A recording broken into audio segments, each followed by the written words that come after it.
Well, good morning, everyone. Thomas Montgomery. It's a beautiful Thursday morning. Today is September 18th, 2025.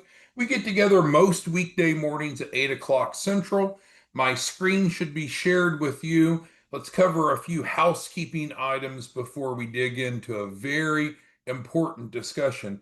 I think this will probably end up being one of your favorite sessions that we've had together. But first of all, if you have someone looking for funding, yourself or someone else, just simply go to guaranteedfunding.org. It's our new landing page. If you want to refer people in, you can be an affiliate, free, simple. Send them to guaranteedfunding.org. Just list yourself as the referral source. You make an easy $100 a pop.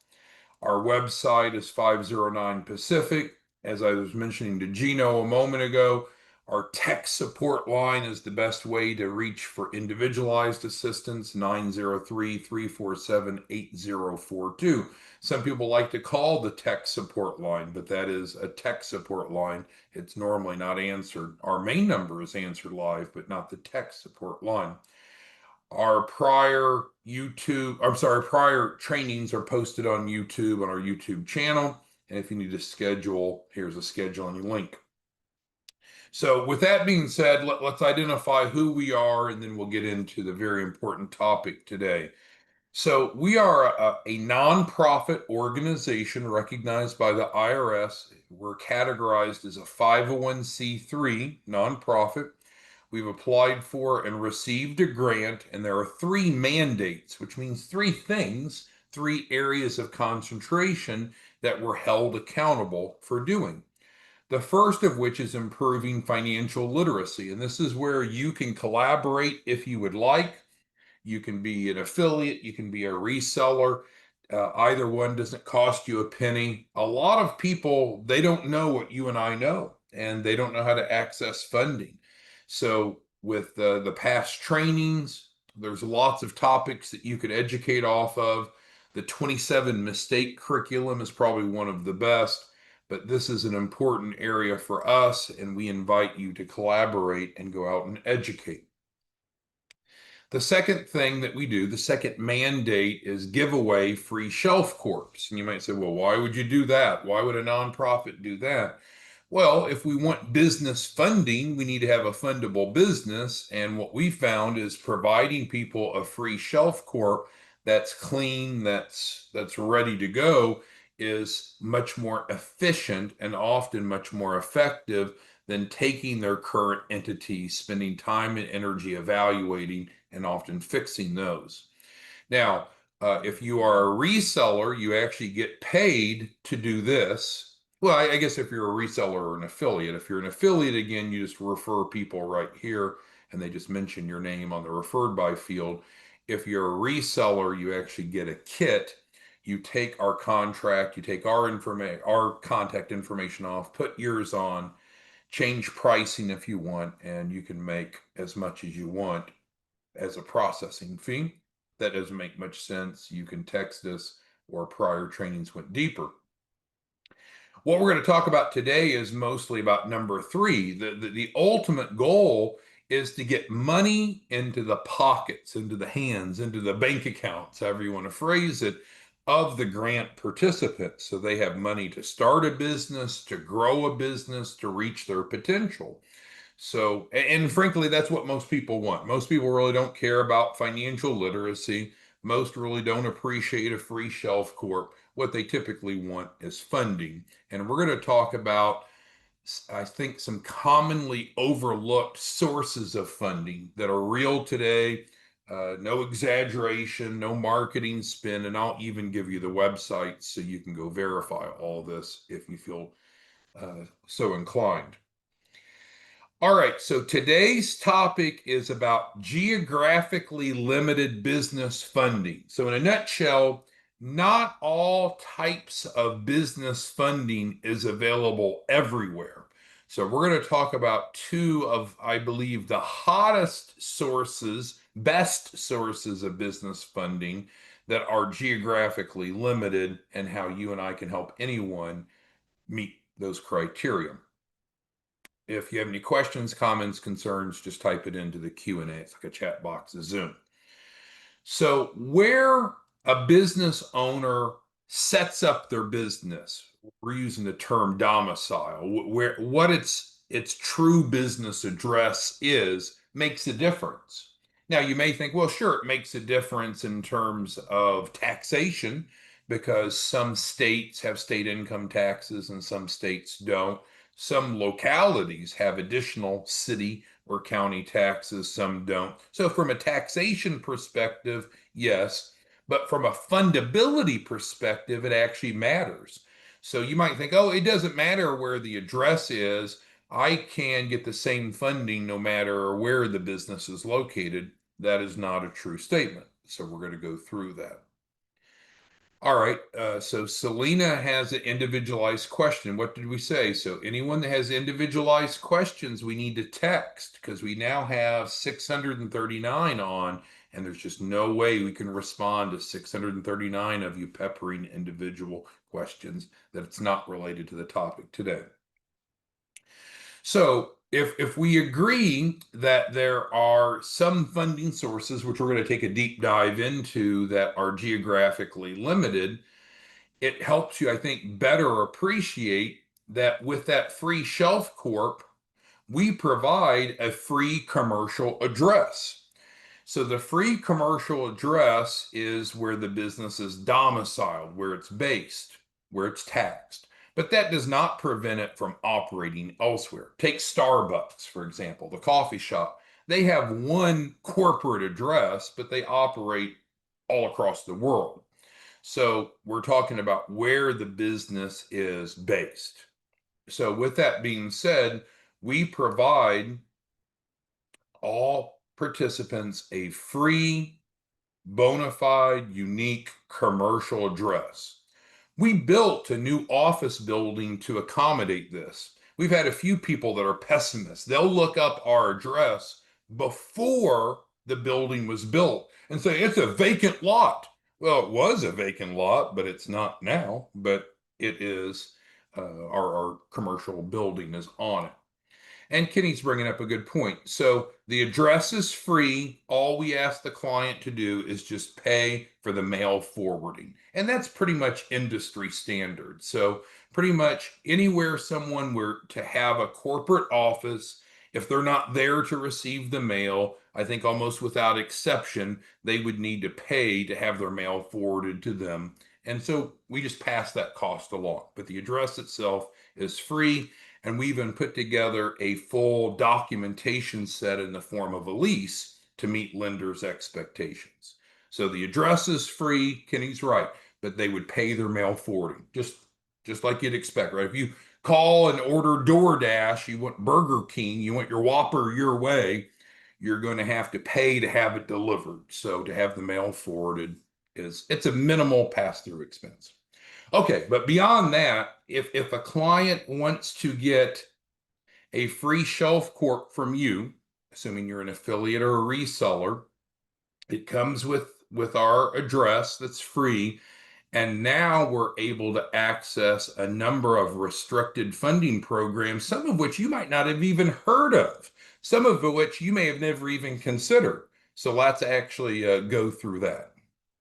All right, so the USDA business loans are the first category. A lot of you have heard of SBA, SBA, SBA, but the USDA business loans, I would argue, are better than SBA loans. They're bigger, they can be bigger than SBA loans, and they're easier to qualify for. So let's go through and talk about USDA business loans.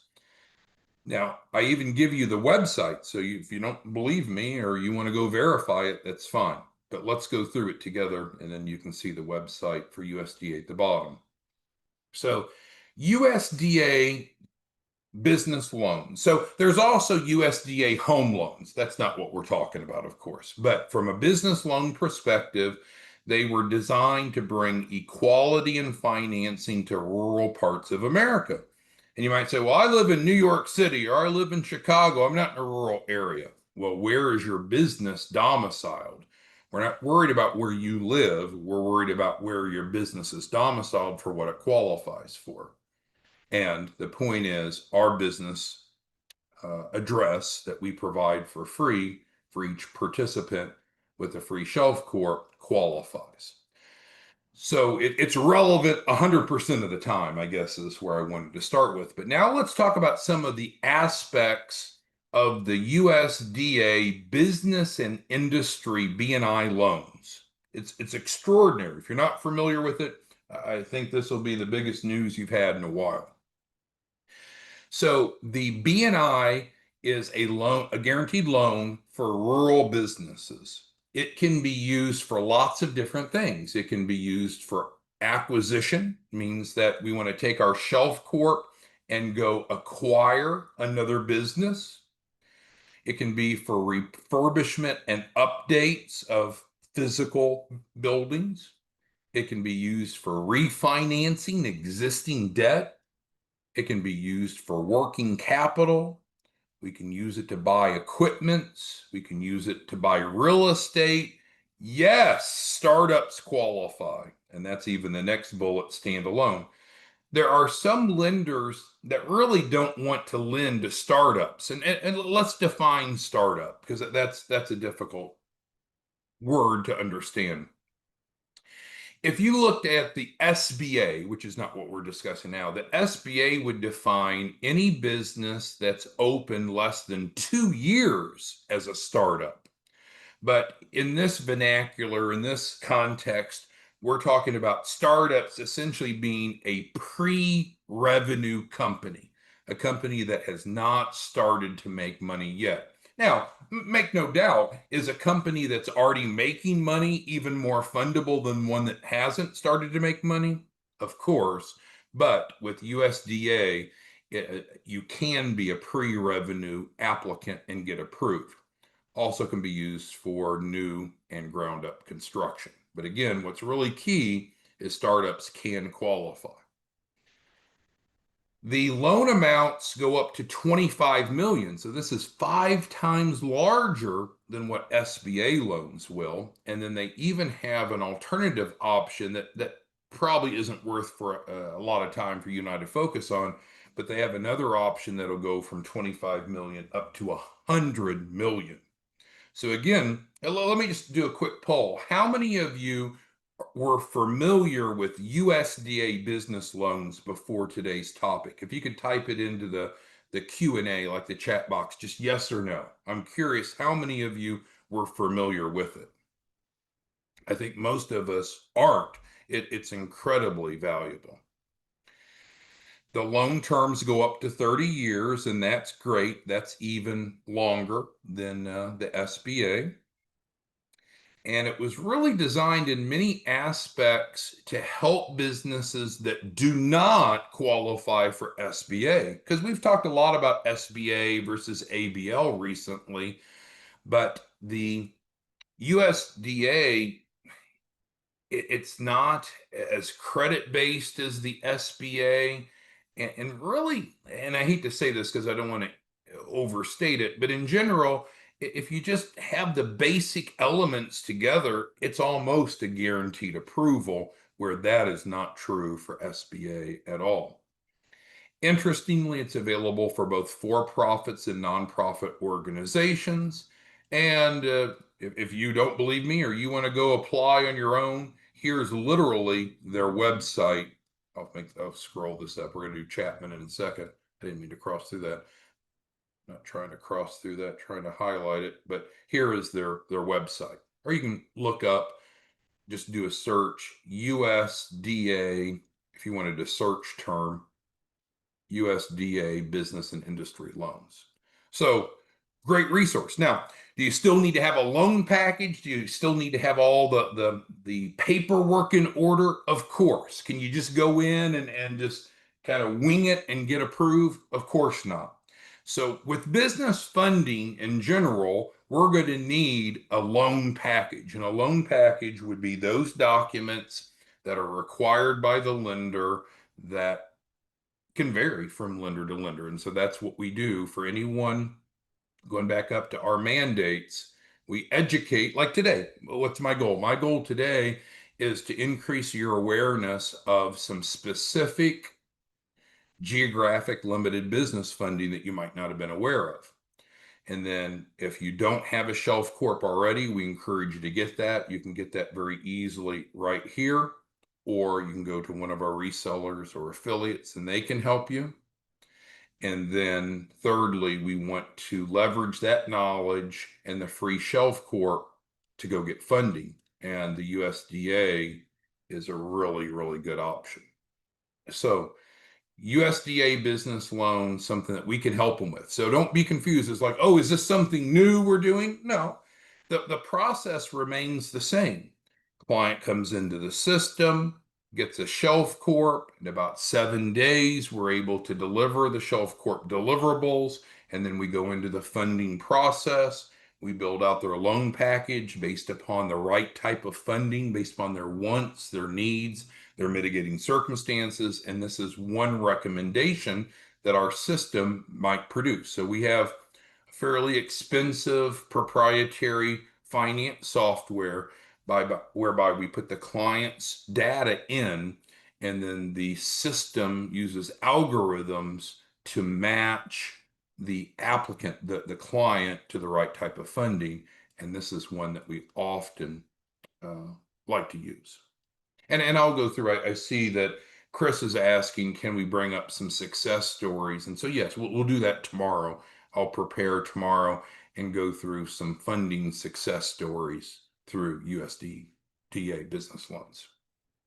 Okay, so that's one of the two. Let me hit the second of the two, and then if you have any questions, comments, concerns, type it in. Well, ITIA asked how to apply. Well, we're going to help you apply. I mean, you can go do it on your own if you want. I provide you the link, but we're here to assist you. So that's part of our process. Is if you need assistance getting a USDA loan, just simply text us and say, "Hey, I want that USDA loan," and we'll help you with that.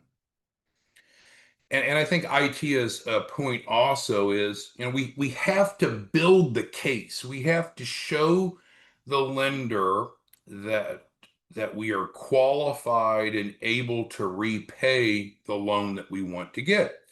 And so I see ITIA bringing this up, and also Mr. Harris. So you might say, well, if I'm a startup, how in the world am I going to qualify for a $25 million loan? I don't have any bank statements. I don't have any tax returns. But that's where the loan package comes in.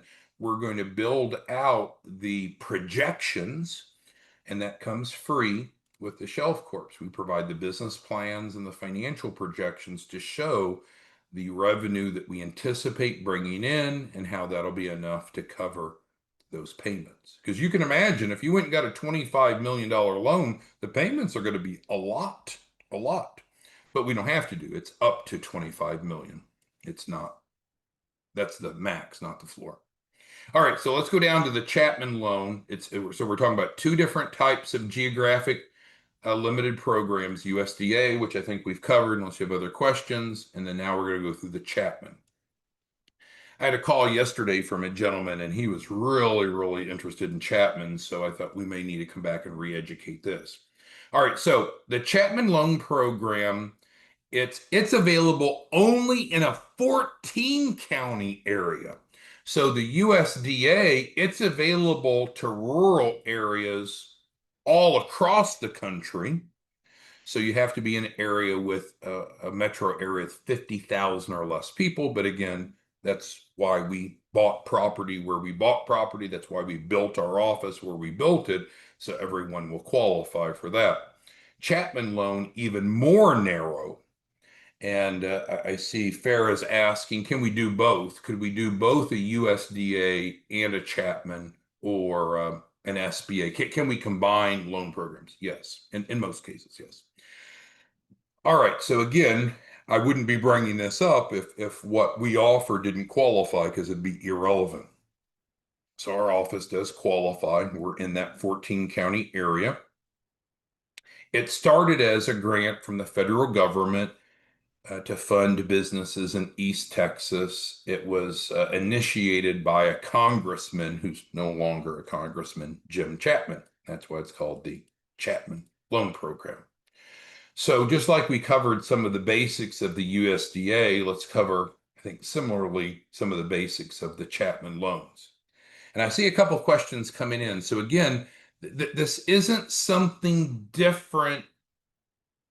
These are just types of funding. So the process is the same. I don't want anyone to get all confused or think, oh, this is something new. No, these are examples of types of funding that we can assist clients with the Shelf Corps. So the process is the same. If you're a reseller or an affiliate, get the people in, we'll get them the Shelf Corp. About 7 days, we'll be ready to go into phase 2, the funding phase, and this may be where we go based upon their wants, needs, and mitigating circumstances. All right, so what can the Chapman Fund be used for?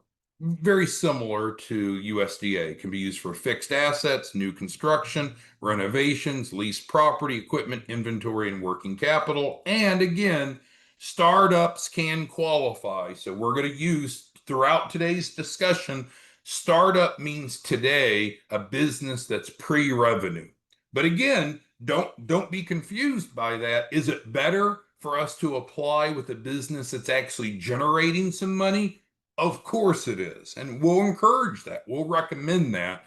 But it is important to understand both of these types of funding options technically do not require the business to already be operating profitably.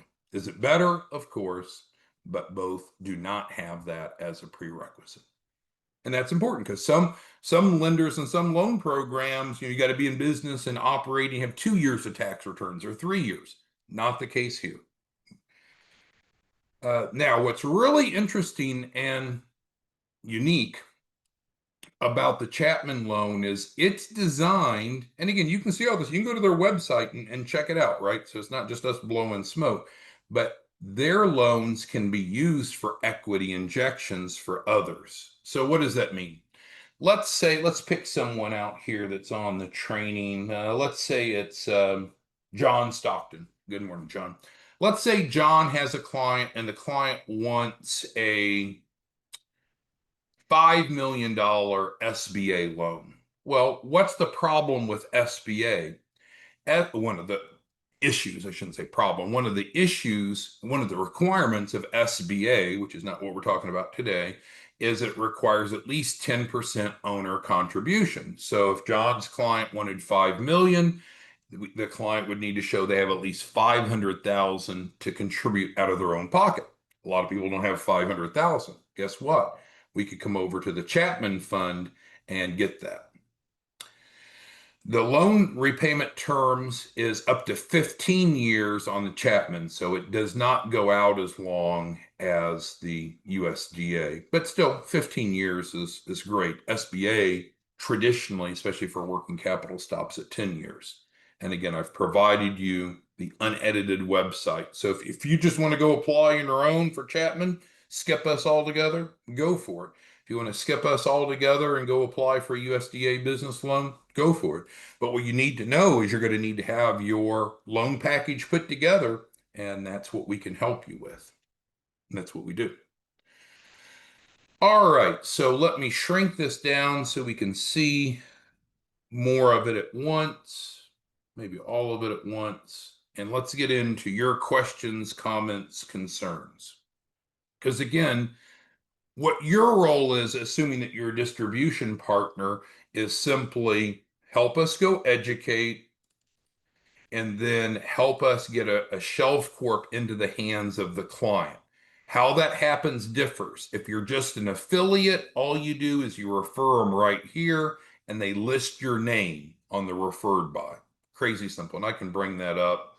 Let's see if that will open up for us from that link.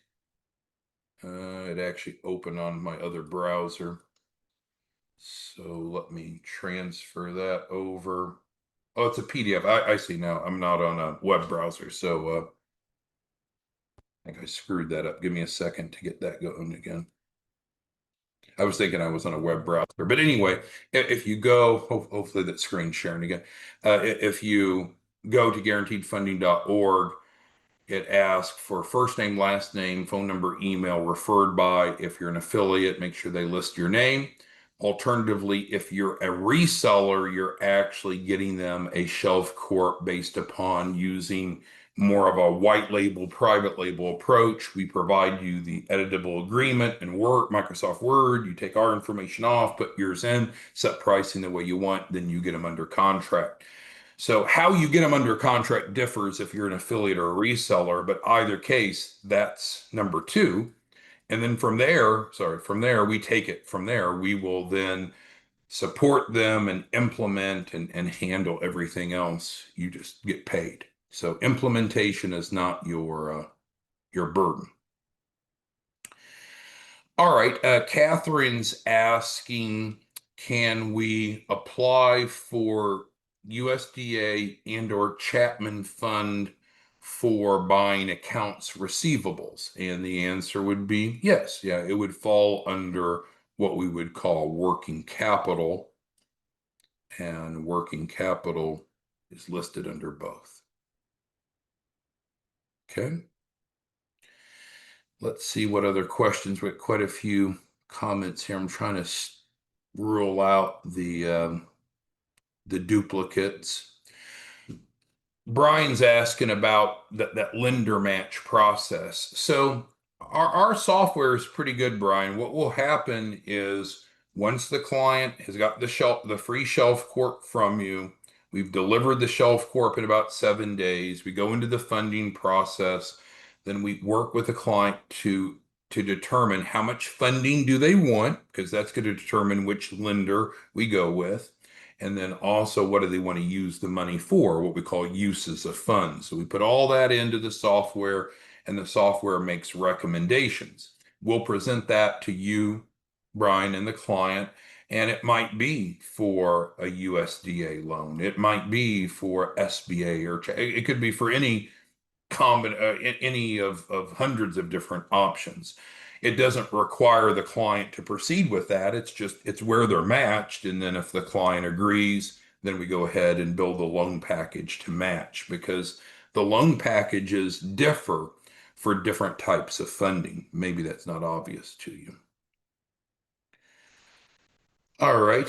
Gino's asking about the age of the shelf corps. And so we have flexibility in the aging of shelf corps. But one thing you want to keep in mind, and Gino's asking a good question, some people will come to us and they'll say they want a shelf corp that's at least 2 years old, that has profitable tax returns, and has good bank statements. Well, guess what? That's an operating business. That's not a shelf corp. That's an operating business, right? That's a business acquisition. If you hear of someone say, "Oh, I've got a shelf corp to sell you that's got tax returns and good bank statements," they're probably lying to you, because that's not a shelf corp. That's a functioning business called a business acquisition.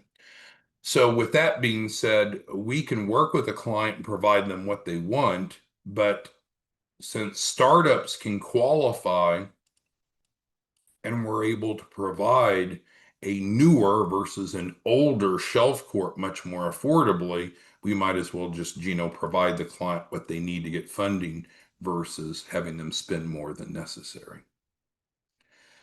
Lamy asked a good question. Can you be an affiliate and a reseller at the same time? Sure, sure. Now, each client is going to come through one method. If you're going to submit them in as an affiliate, you go to guaranteedfunding.org. They will submit in, or you can help them submit on that landing page, include your name, and then you'll be paid as an affiliate. In contrast, if you're a reseller and you have them sign your contract, then the client will come through as a reseller-based client. So yes, Lamy, any of you can wear both hats, but what's crucial to understand is the client's going to fall into one of the two categories. Client won't be both.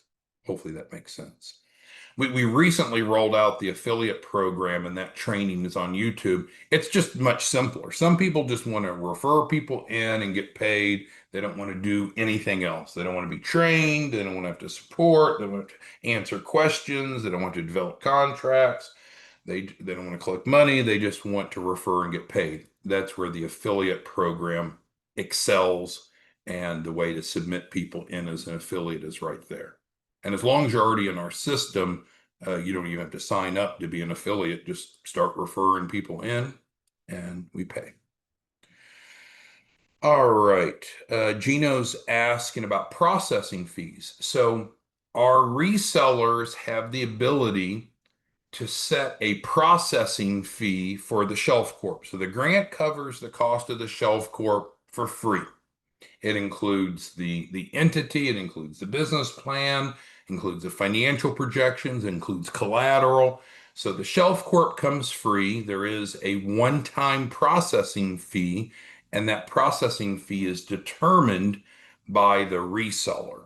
So some of you have heard, well, the processing fee is 1,000, and someone else will say, no, it's 5,000. Others will say, no, it's 500. It differs based upon the reseller. Resellers control their pricing. Great question. All right, so let's kind of review, and then if there's any other questions, we'll come back and grab them. But today's Zoom was to create awareness of some really innovative but poorly understood funding models that we can help clients with. The USDA is a really big deal. It's just most clients aren't familiar with it, primarily because they don't live in a qualifying area. And so they think if they don't live in a qualifying area, then they can't get it. Well, it's not about where they live, it's about where the business is domiciled. And with the free shelf corps, we provide a commercial address for free. As Kenny said, they do pay for their mail forwarding, but I think that's expected. And so then we can qualify for the USDA and or the Chapman. So then we talked about the differences between the two. As far as action steps, it kind of depends where you're at and what you need. But I would say text us with your specific questions. Many of you, about 30 of you, have asked specific questions that's best probably addressed one-on-one. We'll be back tomorrow morning. If you need anything between now and then, please text us and we're happy to help you. See you tomorrow morning. Have a great day.